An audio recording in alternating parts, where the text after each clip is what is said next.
ॐ भूर्भुवः स्वः तत्सवितुर्वरेण्यं भर्गो देवस्य धीमहि धियो यो नः प्रचोदयात्।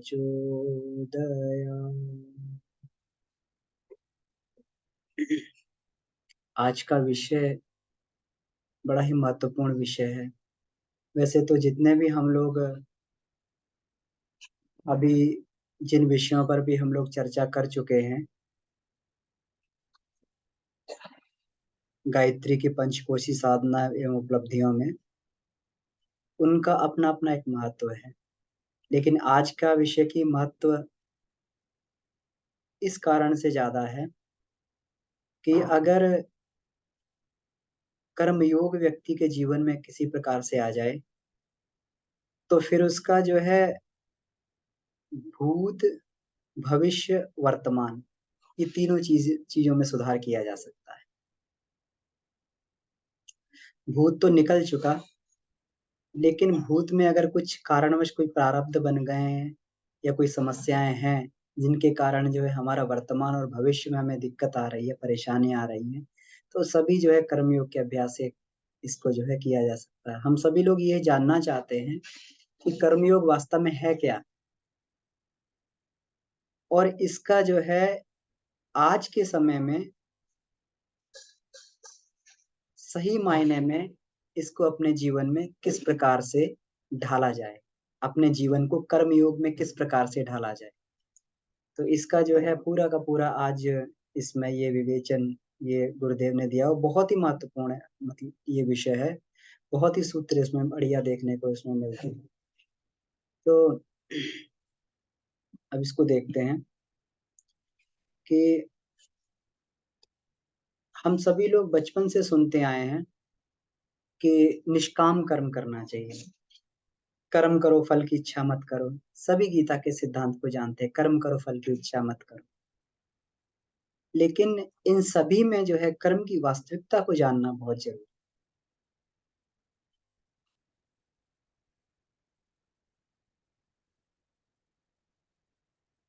हम लोग कर्म का विषय इतना गूढ़ है जिसे भगवान ने गहना कर्मणो गति कह के बोला कि कर्म की गति बहुत गहन होती है।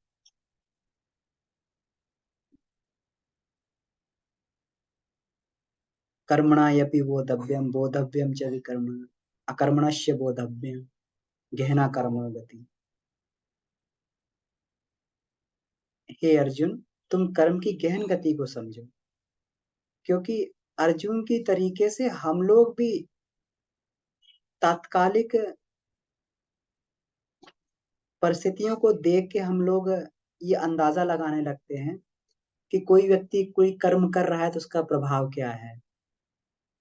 हम लोग कोई अच्छा कार्य करते हैं और तत्काल में अगर हमें उसका परिणाम ना मिले तो हम कहते हैं कि अरे देखो, जो लोग खराब काम कर रहे हैं वो लोग तो बहुत ही जीवन में उनको अच्छा सब कुछ मिल रहा है, उनको बड़ी सुविधाएं मिल रही हैं खराब काम करने वालों को, और हम अच्छा ही करते तो हमारे जीवन में कठिनाई आती है।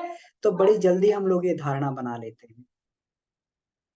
तो इसके लिए भगवान ने कहा है गहना कर्म गति, अर्जुन कर्म की गति को देख।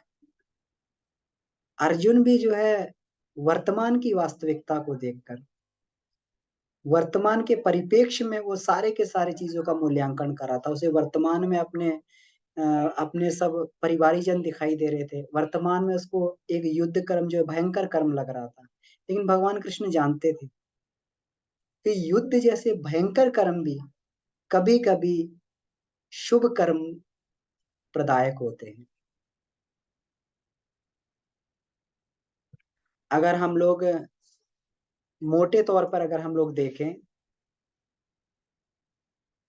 कि वास्तव में कर्म क्या, वास्तव में जो है सही काम क्या है या फिर बुरा काम क्या है, तो हम लोग मूल्यांकन करते हैं कि कोई व्यक्ति चोरी कर रहा है, कोई बेईमानी कर रहा है, कोई व्यक्ति हिंसा कर रहा है, कोई कुछ कर रहा है। तो इन सब के माध्यम से हम ये जानने का प्रयास कर, हम सब इनके माध्यम से अंदाजा लगाते हैं कि वास्तव में ये काम गलत है, एक मोटी दृष्टि से। लेकिन गुरुदेव कहते हैं कि अगर वास्तव में अगर हमें जानना है, तो कर्म जो है, जो दिखाई दे रहा है उसके अनुसार उसका परिणाम नहीं होता है। कर्म के पीछे या कर्म के अंदर कौन सी भावना निहित है, कर्म करते समय उस व्यक्ति विशेष की हमारी भावना क्या थी, उसका फल उस पर निर्धारित रहता है। किसी भी कर्म को सही भावना से किया जाए, ईश्वर की पूजा मान के किया जाए, तो वही कर्म उत्कृष्ट होता है। और कोई भी कर्म, कितना भी अगर पुण्य कर्म दिखता हो, कितना भी शुभ कर्म दिखता हो, अगर उसको जो है अहंकार वृत्ति से किया जा रहा है, निकृष्टता के साथ किया जा रहा है, स्वार्थपरता से किया जा रहा है, तो वही जो कुकर्म बन जाता है। भले ही फिर वो दान करने का हो, चाहे बहुत बड़े यज्ञ संपन्न करने का हो, किसी भी प्रकार का कर्म। कई बार हम लोगों ने देखा है, समाज में हम लोग आजकल देखते भी हैं कि बहुत सारे लोग जो जो परिवेश में, बाहर के परिवेश में दिखने में तो अच्छे दिखाई देते हैं, आजकल धर्मो तो धर्मोपदेशक हैं, संत हैं, महात्मा लोग हैं, बहुत सारे दिखाई देते हैं, नेता लोग हैं, दिखने में अच्छा कार्य कर रहे होते हैं कि हम अच्छा कार्य कर रहे हैं, लेकिन अगर उसके मूल में जाके देखा जाए तो कहीं ना कहीं कर्मों में निकृष्टता दिखाई देती है। आज इसीलिए आज के मनुष्य का धर्म पे से विश्वास उठता जा रहा है, राजनीति पे से विश्वास उठता जा रहा है। हमारे यहाँ ऐसे ऐसे राजनीतिज्ञ, ऐसे ऐसे नेता हुए हैं जिन्होंने वास्तव में जो है इस देश में कि राजा का आचरण कैसा होना चाहिए। महाराजा जनक राजा थे, महलों में रहते थे, लेकिन अगर उनके जीवन पर अगर ध्यान दिया जाए तो उनका जीवन राजसी नहीं था। राजस में रहते हुए भी वो एक एक धर्मात्मा का जीवन व्यतीत कर रहे थे, विदेह का जीवन व्यतीत कर रहे थे।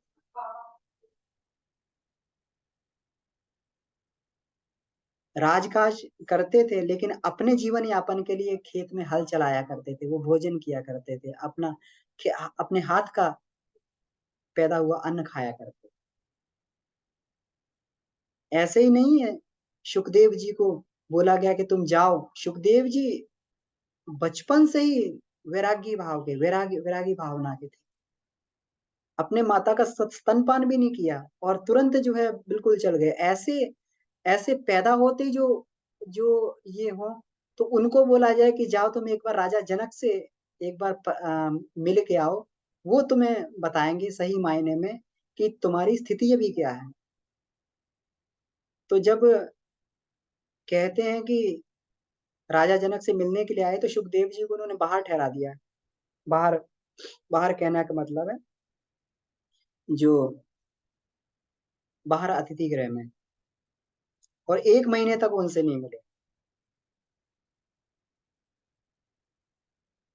तब उसके बाद में पुनः जब सुखदेव जी को बोला गया मिलने के लिए कि आप जाइए, राजा से मिल के आइए, राजा अपने शयन कक्ष में है, उनसे बोला गया, तो राजा जनक उस समय सो रहे थे। अब देखिए राजा जनक विदेह कैसे हैं, उनका एक हाथ अपनी पत्नी के वक्षस्थल पे था और उनका दूसरा हाथ नीचे आग जल रही थी और आग पे लटका हुआ था। तो उसमें उसमें जो है उनका हाथ भी नहीं जल रहा था, आग में आग लटका हुआ था, हाथ भी नहीं जल रहा था। सुखदेव को आश्चर्य हुआ, आग में हाथ लटका हुआ है, नीचे तसले में आग जल रही थी, आग पे हाथ लटका हुआ, हाथ भी नहीं जल रहा, एक हाथ वक्ष स्थल पे पत्नी के रखा हुआ है। सुखदेव जी समझ गए, इसीलिए विदेह है ये देह में रहते हुए भी जो है देह की अभिमान से व्यक्तित्व नहीं है, देह अभिमानी नहीं है। इनको कोई किसी प्रकार कमलवत है, इनको किसी प्रकार का राग द्वेष, किसी प्रकार का ये इनको व्याप्त नहीं हो सकता, इसीलिए आग इनको नहीं जला रही क्योंकि उस स्थिति से ऊपर उठ चुके हैं। शरीर की स्थिति से ऊपर उठ चुके हैं, तत्वों की स्थिति से ऊपर उठ चुके हैं। हम लोगों ने पिछली बार चर्चा की थी कि ये ऐसी-ऐसी सिद्धियाँ व्यक्ति को प्राप्त हो जाती हैं आगे चल के कि तत्व भी उस पर अपना प्रभाव करना बंद कर देते हैं। लोग द्वापर युग में पानी में बैठ के अंदर पानी में गहन में जाके तपस्या करते रहते, लेकिन डूबते नहीं थे पानी में। आग में खड़े होके तपस्या करते थे। तो ये क्या था कि तत्वों का अतिक्रमण जब ऐसी स्थिति आती है, तो हमारे यहाँ ऐसे-ऐसे राजनीतिज्ञ हुए हैं, ऐसे-ऐसे संत हुए हैं, संत की पराकाष्ठा हुई है। तो लेकिन आज उन्हीं का नाम लेके कुछ लोगों को देखा जाए, उसी परंपरा को उसी परंपरा में अगर आज वेशधारियों को देखा जाए, तो भीतर ही भीतर लगता है कि कहीं न कहीं इनके अंदर दुष्टता है। इनके पुण्य देखने जैसे कार्य भी जो है वो अ, पाप मूलक ही होते हैं, कर्म की गहनता है। और कुछ कर्म जो हैं वास्तविकता में भले ही ऐसे लगते हैं कि भयंकर हैं, लेकिन कहीं न कहीं अब जब सैनिक जाता है तो वहाँ क्या करता है? मार-काट करता है केवल जाके, सीमा पे रक्षा करता है, मार-काट करता है, लेकिन वहाँ पर उसकी भावना क्या है? मैं अपने देशवासियों की रक्षा कर रहा हूँ, मैं अपनी अपनी भारत माँ की रक्षा कर रहा हूँ और उसके लिए वो सामने वाले खड़े हुए पे गोली भी चलाने से चूकता नहीं है। कितनी जो है वहाँ पे रक्तपात हो जाता है, कितने मनुष्यों का खून बह जाता है वहाँ पर, कितने उसके छाती पे चढ़ के जो है आगे बढ़ता है सैनिक। देखने में तो हिंसा लग रही है, मारा भी जा रहा है, लेकिन वास्तव में अगर देखा जाए तो हम सभी लोगों के प्रति एक सैनिक के हम सभी लोगों के लिए सैनिक के प्रति जो है एक श्रद्धा रहती है। हम सभी लोग सैनिक को सैल्यूट करते हैं। क्यों? भयंकर कर्म देखते हुए लेकिन उसकी भावना क्या है उस समय? जज एक अपराधी को फांसी देता है, मृत्यु दंड देता है, जल्लाद उसको फांसी पे लटकाता है, लेकिन फिर भी उनका कर्म जो है, उसके लिए उनको हिंसक नहीं बोला जाता। उसके लिए उनको समाज का सम्मान मिलता है और वास्तव में न्यायपालिका को ये करने के लिए और मृत्यु दंड देना कोई आसान नहीं होता, किसी व्यक्ति को मौत की सज़ा दे देना। और उस जल्लाद को देखिए कि जो वो अपने सामने जो है किसी व्यक्ति को फांसी पे लटका देता है, वो लटकता-लटकता उसको प्राण त्यागते हुए देखता है। कितनी साहसिकता हुई उसके अंदर, कितने भयंकर कर्म में कितनी साहसिकता हुई, लेकिन फिर भी वो पुण्य कहे जाते हैं क्योंकि लोक मंगल की दृष्टि से किए जा रहे हैं। तो इसीलिए जो है ये कहा गया है कि कर्म किसी भी प्रकार का हो सकता है, लेकिन अगर उसमें अपनी भावना को बदल दिया जाए, तो वही कर्मयोग की साधना बन जाती है। तो आपने इसमें ये कहा गया है,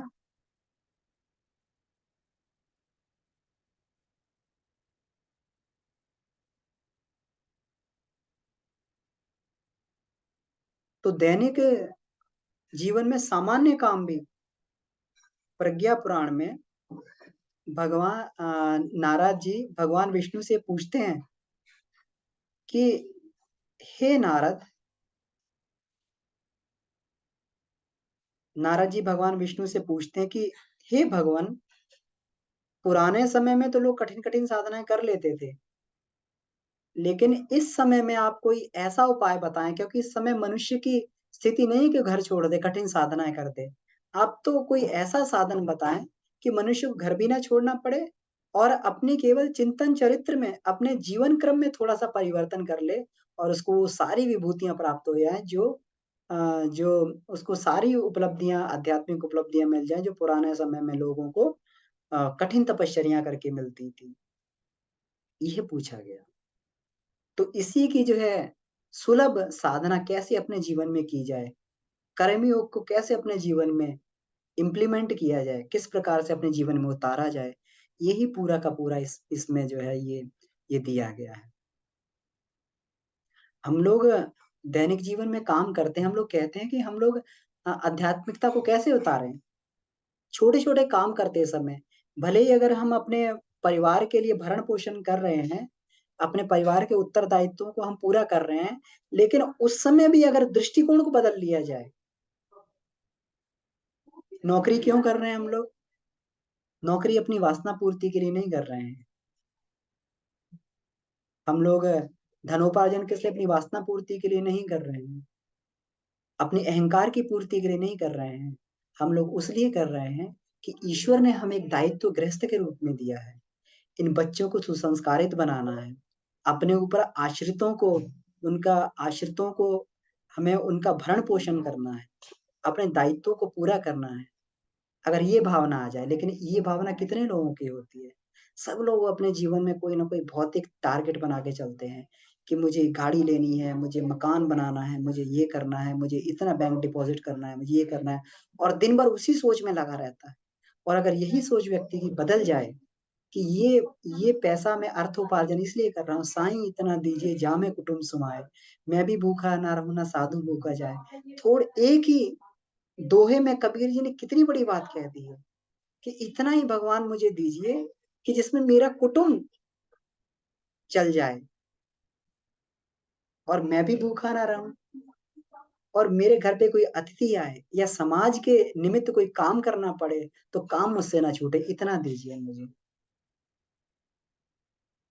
कबीर जी भी मांग रहे हैं और हम लोग भी मांगते हैं भगवान से, एक लंबी लिस्ट लेके पहुंच जाते हैं, भगवान मेरा प्रमोशन हो जाए, भगवान मुझे बच्चा मिल जाए, भगवान मेरा ये पैकेज हो जाए, भगवान मेरे बच्चे को इतनी बड़ी नौकरी मिल जाए, मेरा ये हो जाए वो हो जाए। इतनी लंबी लिस्ट लेके भगवान के सामने मांगने के लिए चले जाते हैं, पता नहीं पूरी होती कि नहीं होती। कबीर जी भी मांगते थे, लेकिन उनमें उनका मांगने का दृष्टिकोण अलग था। किस लिए मांग रहे थे? उतना ही दे दो भगवान कि जितने से मेरे परिवार का खर्च भी चल जाए और मेरा जो है ये हो जाए। और कबीर रोज ऐसा नहीं था कि अपने लिए डिपॉजिट करके रखते थे, रोज कपड़ा बुना करते थे, रोज कंबल बुनते थे, रोज कपड़ा बुनते थे और रोज बेचते थे। कपड़ा बुनते थे, बेचने के लिए जाते थे बाजार में, जितना बिकता था बिक जाता था, बाकी नहीं तो किसी किसी को जो है जरूरतमंद को दान करके आ जाते। कभी भी ये नहीं कहा कल का कल देखा जाएगा, ऐसा नहीं कभी बचा के रखा कि कल कहाँ से हुआ, ईश्वर है देगा। जब पशु पक्षियों चींटियों को दे रहा है तो हमें भी देगा। जब मंगल का काम कर रहे हैं तो हम डरें किस बात से? जब हमारी भावना अच्छी है, हम उपार्जन कर रहे हैं अच्छी भावना से, तो फिर हम क्यों डरें? किस बात के लिए डरें? भगवान व्यवस्था बनाएंगे, ईश्वर। हम अपना भरसक प्रयास करें, भरपूर प्रयास करें। ऐसा ना हो कि हम आलसी प्रमादी हो जाए फिर कहें भगवान, तो भगवान बिल्कुल नहीं करेंगे, जो है दिया है उसको भी छीन लेंगे। लेकिन अगर हम भरसक मेहनत कर रहे हैं, भरसक प्रयास कर रहे हैं और कमा रहे हैं, समाज हित में लगा रहे हैं, अपने परिवार का पोषण कर रहे हैं, फिर हमें डरने की आवश्यकता नहीं होती। फिर तो ईश्वर करेंगे और करते हैं। तो साधारण जीवन में भी जो है इस क्रम को अगर अपनाया जाए तो ये हो सकता है। इसलिए उसमें जो भी कार्य किए जाएं, अगर उसमें कोई भी कार्य किया जाए, उसमें ये परम पूज्य गुरुदेव ने बड़े ही महत्वपूर्ण बिंदु दिए हुए हैं। अपना दृष्टिकोण साफ हो, पहली बात। अब कर्म देखिए, कर्मयोग कैसे बनता है? सबसे पहली बात, अपना दृष्टिकोण साफ हो।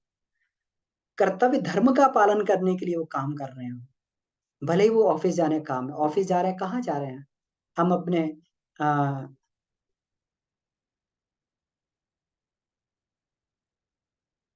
जहां जहां जाऊं सोई परिक्रमा, जो सब करूं सो पूजा, घर उद्यान एक सम लेखूं, भाव मिटाऊं दूजा, साधु सहज समाधि भली। कबीर जी ने कहा है ना कि जहां पे भी जाऊं, जहां पे भी जाऊं वही मेरी परिक्रमा हो। तो जा रहे हैं तो ठीक है, ईश्वर की परिक्रमा के लिए। ऑफिस भी जा रहे हैं तो ईश्वर की परिक्रमा के लिए जा रहे हैं, तीर्थ के लिए जा रहे हैं, तीर्थ है हमारा वो। औचित्य की रक्षा के लिए, कि हम ये कर रहे हैं तो औचित्य की रक्षा के लिए ही कर रहे हैं। मेहनत इसलिए करनी पड़ेगी कि हमें किसी के सामने हाथ ना फैलाना पड़े। हाथ मांगना, किसी से मांगना जो है उचित नहीं है। मनुष्य का स्वाभिमान, मनुष्य का आत्मबल गिरने लगता है मांगने से। औचित्य की रक्षा के लिए जा रहे हैं, ताकि ईमानदारी से, मेहनत से हम अपने परिवार का भरण पोषण कर सकें। उसके लिए काम किया जा रहा है, मानवीय मर्यादा के अनुरूप, मानवीय मर्यादा के अनुरूप किया जाए। तो वो सारे के सारे कार्य जो है पुण्य होंगे। जिसमें भी इन 4 बिंदुओं का ध्यान रखा गया, वो सारे कार्य पुण्य हो जाएँगे। भले ही वो जो झाड़ू लगाने का, भले ही वो कपड़े धुलने का काम हो, भले ही वो बर्तन साफ करने का काम हो, भले ही वो नौकरी हो, भले ही वो खेती हो, कोई भी कार्य हो जिसमें इन सब भावना का समावेश किया जाए, तो कहीं कोई ये मतलब बहुत सारे ऐसे लोग हैं, जो प्रत्यक्ष रूप में कोई बहुत ज़्यादा पूजा-पाठ करते हुए नहीं दिखाई देते हैं। बहुत ज़्यादा बैठ के ध्यान साधना नहीं करते हैं। लेकिन उनका दृष्टिकोण ये बात सच है कि ये ऐसा दृष्टिकोण बनाने के लिए हमें जो है भगवान की उपासना करनी पड़ती है। लेकिन अगर एक ऐसा दृष्टिकोण बन जाता है, तो व्यक्ति का हर एक काम जो है, हर एक साँस जो है उसकी कर्मयोग की साधना बन जाती है। ये पूरा जीवन कर्मयोग की साधना बन जाता है। उसका साँस लेना भी, उसका खाना भी, उसका सोना भी, जब-जब सोऊँ तब करूँ दंडवत, जो कुछ खाऊँ सो पूजा। तो जो कुछ वो करता है, अगर सो भी रहा है तब भी दंडवत, हम लोग दंडवत प्रणाम करने के लिए ईश्वर के सामने झुकते हैं, सो रहा तभी दंडवत प्रणाम। तो ऐसे ही जो है हमारे हर एक कार्य जो है हमारा पुण्य बनता हुआ चला जाता है।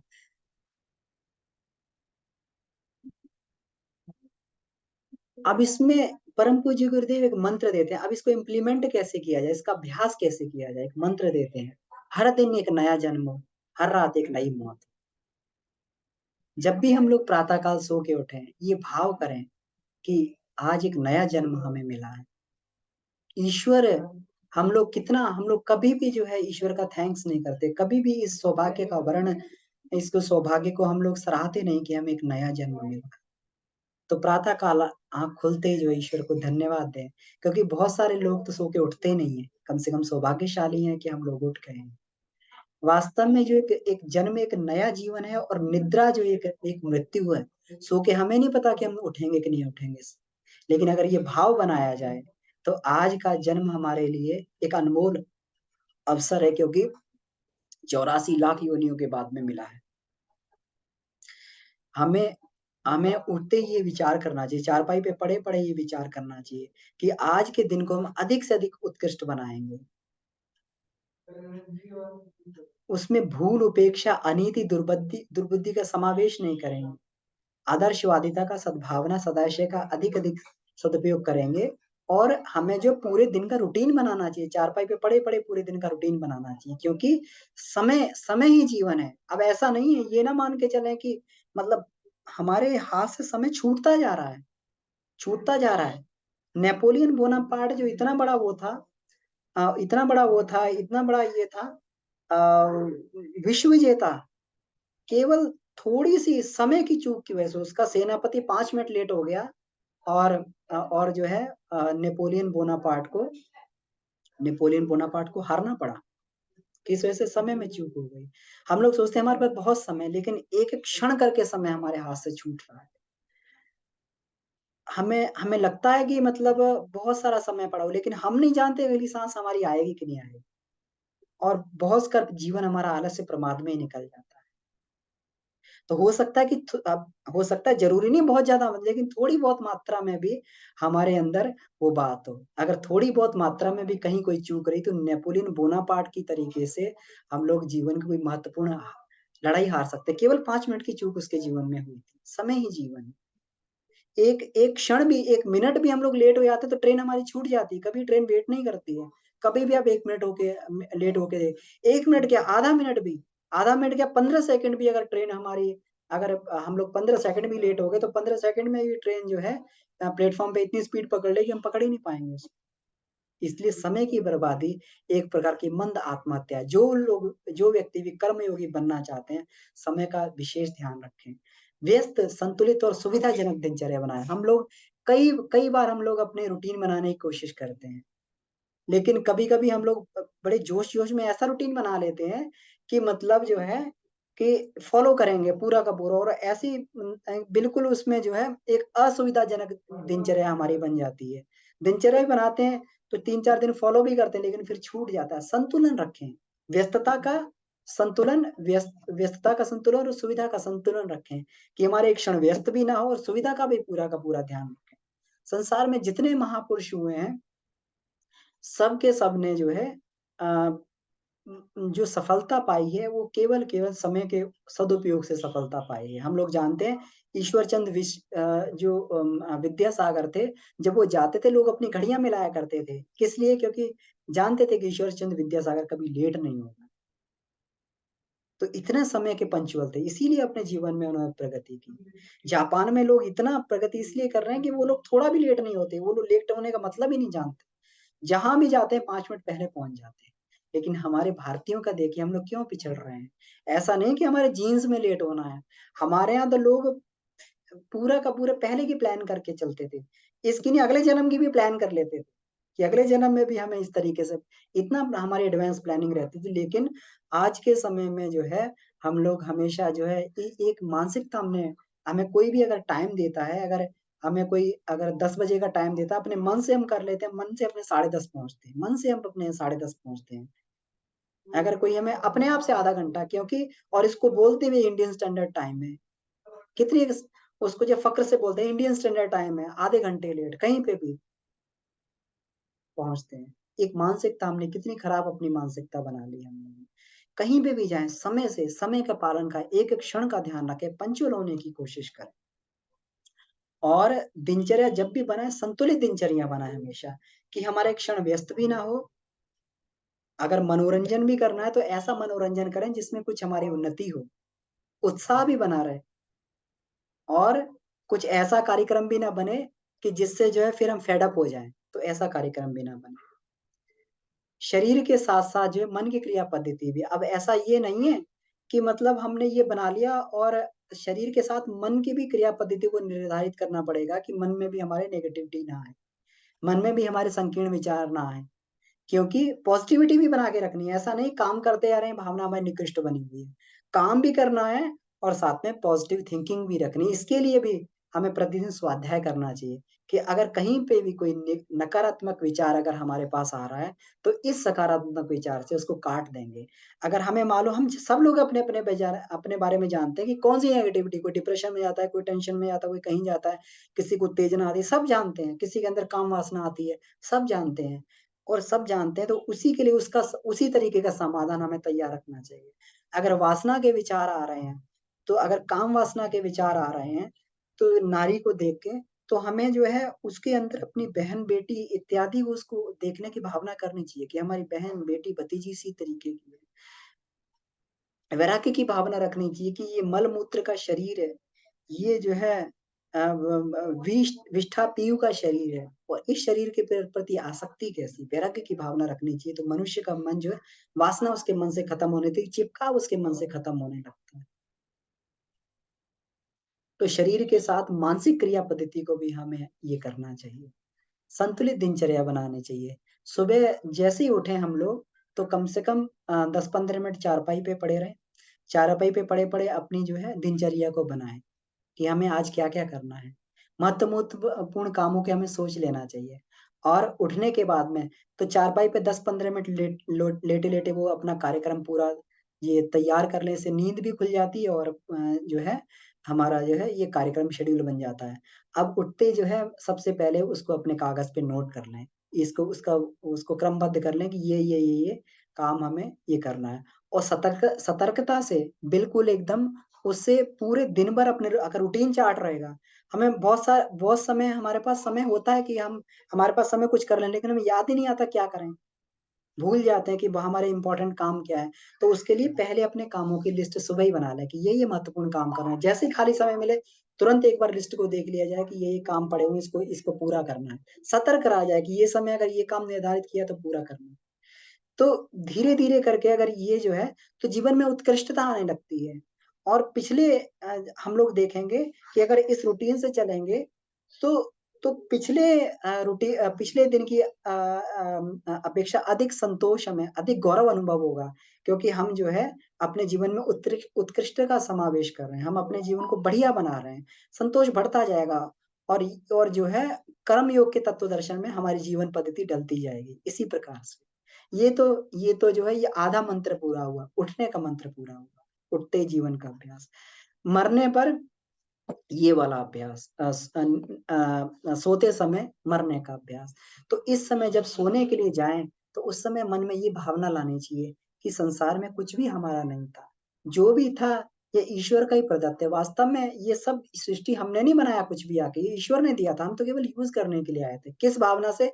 कर्तव्य भावना से यूज़ करने के लिए, प्रयोग करने के लिए आए थे कि भगवान एक ड्यूटी दी थी हमें कि हमें आत्मनिर्माण करना, संसार को अच्छा बनाना है। तो ये कर्तव्य था। इसमें कभी-कभी हार भी होती, कभी-कभी जीत भी होती है। कभी-कभी हम लोग ये सही भी कर लेते हैं, कभी-कभी इसमें जो है, कभी खराब भी इसमें नहीं हो पाता, कभी-कभी हमारे टारगेट्स नहीं पूरे हो पाते, कभी-कभी हमारी अपेक्षाएँ नहीं पूरी हो पाती, नहीं हो पाता तो कोई बात नहीं, कोई दिक्कत नहीं है। खिलाड़ी का जीवन है, एक नाट्य कला की तरह जीवन को जिया जाए। ये पूरा का पूरा संसार है, इसको केवल एक रंगमंच मानना चाहिए। हम सब लोग एक भूमिका में, कोई माता की भूमिका में, कोई पिता, हम लोग की भूमिकाएँ बदलती रहती हैं, कभी पिता की भूमिका में आते हैं, कभी मैनेजर की भूमिका में आते हैं, कभी नौकर की भूमिका में आ जाते हैं, कभी जो है तो हर एक भूमिका में हमें केवल और केवल कुशल अभिनय करना है, एक कुशल अभिनय करना है। तो कुशल अभिनय करके